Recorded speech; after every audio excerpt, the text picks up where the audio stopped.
आइए देखते हैं भाषा बिंदु के अंतर्गत महत्वपूर्ण बेहतरीन प्रश्न है कि शब्दकोश की सहायता से, डिक्शनरी की सहायता से रेखांकित यानी अंडरलाइन किए हुए शब्दों के विलोम शब्द खोजिए, विरुद्धार्थी शब्द अपोजिट वर्ड, तथा उनसे उस विलोम शब्द से नए वाक्य लिखिए। है ना दिलचस्प प्रश्न। देखिए, बिल्ली भी कम समझदार जानवर नहीं है। समझदार, स म झ झलने वाला, दूसरा ज नहीं छ, तो समझदार जानवर नहीं। तो समझदार यह एक अंडरलाइन किया हुआ शब्द है। इसका विलोम अगर हम खोजें तो वह ये होगा, समझदार का अपोजिट होगा, विलोम होगा ना समझ, समझ। अधिकांश बच्चे ना समझ लिखते हैं, वह गलत है। समझ नहीं, समझ झ। तो इस ना समझ शब्द का प्रयोग करते हुए वाक्य में प्रयोग करना है, तो हम उत्तर कुछ यूं लिखेंगे, गधा ना समझ होता है। अगला प्रश्न, अमरू स्वभाव से अल्पभाषी है। अंडरलाइन किया हुआ शब्द है, रेखांकित किया हुआ शब्द है अल्पभाषी, कम बोलने वाला।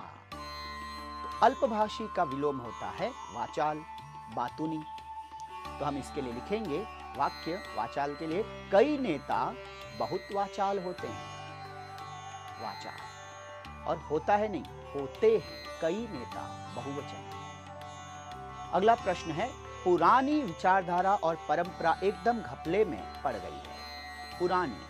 पुरानी का विलोम नई, न ई दीर्घ ई। इस नई शब्द को प्रयुक्त करते हुए हम वाक्य लिखेंगे, युवा पीढ़ी नई विचारधारा को तेजी से अपना रही है। नई, अब हम उसे दुत्कार रहे हैं। दुत्कार, इसका विलोम होगा सत्कार। वाक्य, हम अपने अतिथियों का बहुत सत्कार करते हैं। अतिथि देवो भव की परंपरा वाला देश है हमारा। दसियों ने इस सुंदर प्रस्ताव का समर्थन किया। दसियों ने, कईयों ने। समर्थन, इसका विलोम विरोध। वाक्य विरोध के लिए लिखेंगे, जनता ने सरकारों की गलत नीतियों का विरोध किया है।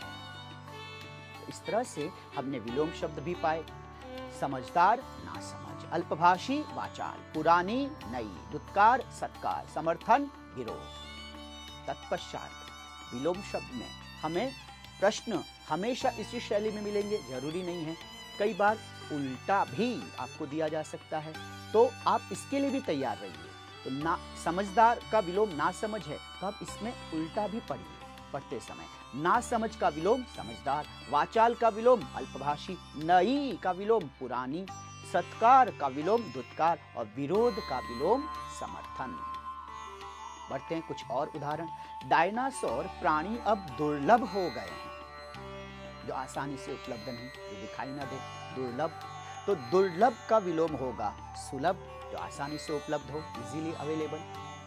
वाक्य हम सुलभ के लिए लिखेंगे, जनता दरबार में मुख्यमंत्री जी से बात करना सुलभ हो गया है। वह तटस्थ होकर अपने विचार रखता है, बिना पक्षपात के। तो तटस्थ, इसका विलोम कहलाएगा पक्षपात। तो वाक्य होगा, कुछ अधिकारी योजनाएं लागू करने में पक्षपात करते हैं। इस भौतिक जीवन में मनुष्य बहुत खुश है। भौतिक, इसका विलोम होगा आध्यात्मिक, स्पिरिचुअल। तो वाक्य आध्यात्मिक के लिए हम लिखेंगे, संत आध्यात्मिक जीवन में खुश रहते हैं। आध्यात्मिक। गर्मियों में सारी धरती शुष्क हो जाती है, सूखी हो जाती है। शुष्क, इसका विलोम होगा आर्द्र, यानी नमी, गीलापन जिसमें हो। तो वाक्य प्रयोग हम करेंगे, वर्षा से धरती आर्द्र हो जाती है, गीली हो जाती है। पैसों का अपव्यय नहीं करना चाहिए। अपव्यय, बर्बादी, फिजूल खर्च। तो अपव्यय का विलोम कहलाएगा सदुपयोग। यहां पर सदुपयोग का वाक्य प्रयोग हम करेंगे, हमें सदैव पैसों का सदुपयोग करना चाहिए। इस तरह से हमने विलोम शब्द भी पाए, दुर्लभ, सुलभ, तटस्थ, पक्षपात, भौतिक, आध्यात्मिक, शुष्क, आर्द्र, अपव्यय, सदुपयोग। दूसरा भी आपको स्मरण रखना है, सुलभ का विलोम दुर्लभ, पक्षपात का विलोम तटस्थ, आध्यात्मिक का विलोम भौतिक, आर्द्र का विलोम शुष्क, सदुपयोग का विलोम अपव्यय। और इस तरह से आप इसे स्मरण रख सकते हैं, आसान है। बढ़ते हैं अगले प्रश्न की तरफ। यहाँ पर हमें वाक्यों में से अव्यय पहचानना है तथा उसका नाम भी लिखना है। तो देखिए, आटे और अनाज के लिए लोहे के ढोल बनवाए गए। प्रश्न में और के लिए ये दो शब्द हमें मिलते हैं, ये दोनों शब्द अव्यय हैं। तो पहले हम देखेंगे और समुच्चय बोधक अव्यय, के लिए संबंध सूचक अव्यय। इस तरह से बढ़ते हैं अगले प्रश्न की तरफ। बिल्ली खूब खा रही थी, खाना क्रिया है, किस प्रकार खा रही थी, कितना खा रही थी, खूब खा रही थी। तो खाने की क्रिया की विशेषता बताई है, खूब यानी खूब क्रिया विशेषण अव्यय। बिल्ली लोगों की थाली से झूठन ही खाती, इसलिए हमें उसका कोई खर्च नहीं पड़ा, इसलिए। और अब यह शब्द हमें पता चला, इसलिए अव्यय है समुच्चय बोधक अव्यय, कंजंक्शन, दो वाक्यों को जोड़ रहा है। बढ़ते हैं अगले प्रश्न की तरफ। यहां पर हमें काल परिवर्तन करना है। कोष्टक में दी गई सूचना के अनुसार बिल्ली रोटियों पर झपटी, जो प्रश्न दिया है वह सामान्य भूतकाल में है। झपटी झपटना क्रिया है। इस वाक्य को हमें सामान्य वर्तमान काल में बदलना है, तो हम उत्तर कुछ यूं लिखेंगे। सामान्य वर्तमान काल, बिल्ली रोटियों पर झपटती है, ती है से पता चला सामान्य वर्तमान काल। अमरू कंधे पर बोरी लटकाकर चल दिया, दिया देना, शायद यहाँ पर दिया देना क्रिया है।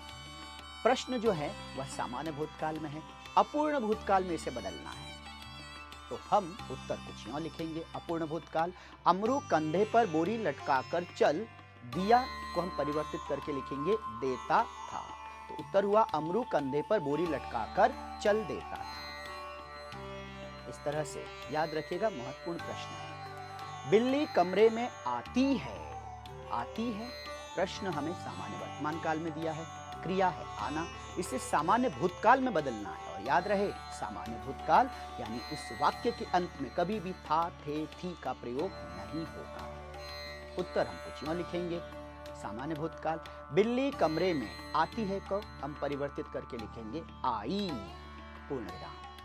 यदि हमने आई थी लिखा तो वह कहलाएगा पूर्ण भूतकाल, आई है लिखा वह कहलाएगा पूर्ण वर्तमान काल। हमें चाहिए सामान्य भूतकाल, इसलिए सिर्फ हम लिखेंगे आई। बिल्ली कमरे में आई, पूर्ण विराम। उनकी नियत पर लोगों को शक हो रहा है, हो रहा है क्रिया होना, तो हो रहा है यह प्रश्न अपूर्ण वर्तमान काल है, इसे सामान्य वर्तमान काल में बदलना, सामान्य भविष्य काल में बदलना है। तो उत्तर हम कुछ यूं लिखेंगे, सामान्य भविष्य काल।